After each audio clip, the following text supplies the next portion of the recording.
In today's video, I'm going to teach you how to create group emails in Google Workspace. A group email lets one address reach many people at once, which is perfect for teams like support, sales, or projects. You'll need to be signed in with a Google Workspace admin account to do this.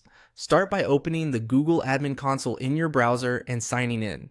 This is your central hub for managing users, devices, and groups across your organization. Once you're on the Admin Console homepage, head to Directory. The Directory section is where you manage people and the structures that connect them, including groups. From there, select Groups to see existing groups and access the tools to create new ones. Next, choose Create Group. This opens a setup panel where you'll define what the group is and how it will be used. Begin by entering a group name. Make it clear and specific so it's easy to recognize later.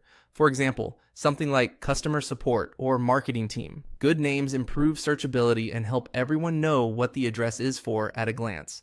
Enter the group email address next. This becomes the shared address people will send messages to. So keep it short, memorable, and aligned with your naming standards. Make sure it's unique and fits your organization's domain.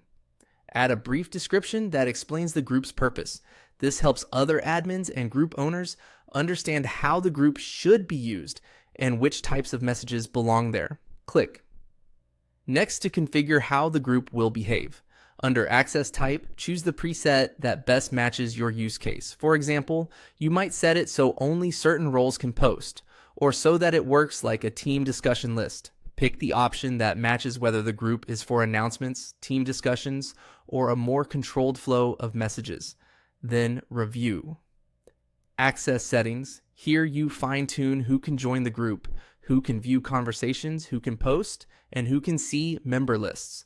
Consider whether messages from outside your organization should be allowed, whether posting requires moderation, and whether members can see each other's addresses.